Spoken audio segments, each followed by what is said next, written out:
Still trying to find some wireless headphones I could use every day as far as my go-to pair for all kinds of activities at home and on the go. I thought the BeatsX might be the solution I was looking for. Extreme portability with the wraparound necklace design, easy and reliable wireless connectivity via Apple's W1 chip, and a fairly sensible price at only $150. Unfortunately though, as it turns out, I found a few issues with the form factor that ultimately ended up being their downfall. Before I get to that though, I want to briefly cover a couple of the key features of the BeatsX, go over the controls, and talk a little bit about the sound quality. Now just to quickly go over what comes in the box, you get 3 sets of different sized rubber ear tips, 2 sets of wing tips to help keep them in your ears a little bit better. You get this rather dubious rubber case that's pretty awkward to stuff all the headphones in. You do get a short lightning to USB charging cable, and they include a pretty cool Beats decal in my opinion.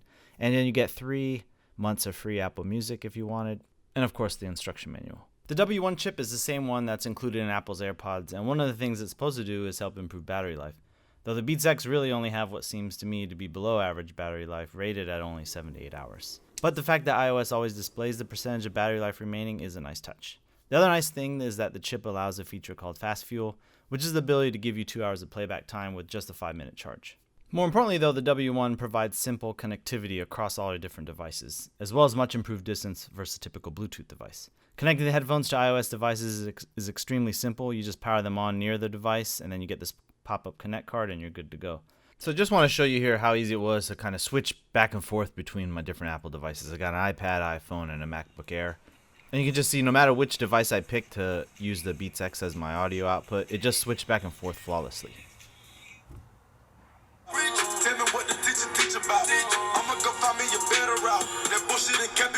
Now I think this is a pretty big key feature because I think most people like me switch back and forth between different devices with their wireless headphones.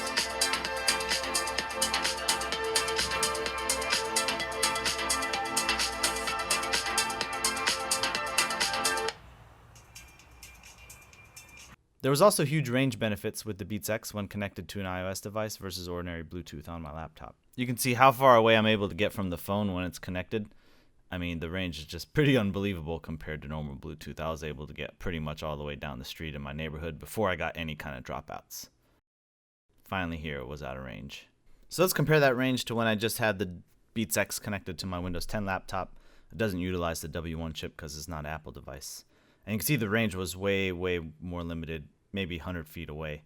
And to me, this is a huge advantage that the W1 gives you because you don't have to move your device around the house if you're running around the house doing chores or whatever you're doing. You're never going to get the cutouts or dropouts that you might normally get with a Bluetooth device. The range is just so strong and the connection just so stable. I think the W1 definitely adds some value in this case.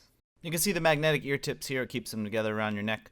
Now, if you notice these blue Comply foam tips, I swapped these out. The rubber ones that it comes with, the options, they created kind of a suction in my eardrums where it was a little bit painful, so I had to swap them out. You can see the flat cable, no tangle cable it uses here, and then the inline remote, double tap, fast forward tracks, triple taps to bring them back. You can also fast forward through tracks just by holding it down, and then the middle button there is the play pause button and answer phone calls. And then you have a little Beats insignia here, and the lightning port connector on the side, which is a little annoying for non-Apple users. Then moving along here, you have the power button here on the battery pack where it has the rest of the electronics. And I found this power button actually, in my opinion, it was really annoying. It's a little bit too small and it's hard to hit. You don't really get any feedback, and you usually cover the light when you try to turn it on unless you turn it on in the very edge. And so I just thought it was a little bit bad design there. But overall, like I say, this is really compact. You throw it around your neck. The cable never really gets tangled. It uses a rigid kind of wires. So other than the power button, I found the controls overall to be pretty intuitive and simple and just really well designed. As far as sound quality goes, I found the BeatsX to be pretty decent. Above average bass, but not overly done. And although I'm a fan of EDM and hip hop mainly, I do listen to all kinds of music and definitely sample a wide range when I test audio equipment. And I found these headphones to do a decent job across all genres. I think performance is pretty much about what you'd expect from a $150 pair of wireless earbuds.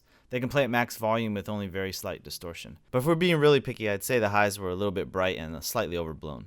Of course, sound quality is a really subjective thing, but I will say that I think most people would be more than satisfied with the fidelity on these, but certainly not blown away.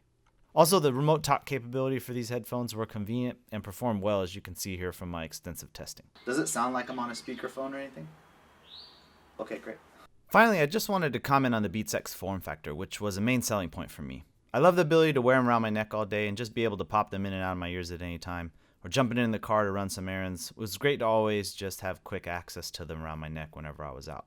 But because the cabling they use is a little long and really rigid, I ultimately didn't like how they ended up feeling dangling around my neck and face whenever I was using them.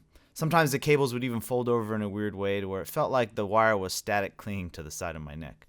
And you can't really use these for any kind of serious working out either, as they fall off the back of your neck while you lay down, or they just bounce around a little too much when running or doing things like jumping rope. And these factors combined with the pretty average battery life and the awkward power button that I mentioned, which you're forced to use constantly because the headphones don't go on standby mode, were the main reasons, as they say in Shark Tank, that I was out. Now, while the BeatsX do have their merits, I just personally wouldn't recommend them. But thanks a lot for watching. Please give a thumbs up or hit that subscribe button, and y'all take care.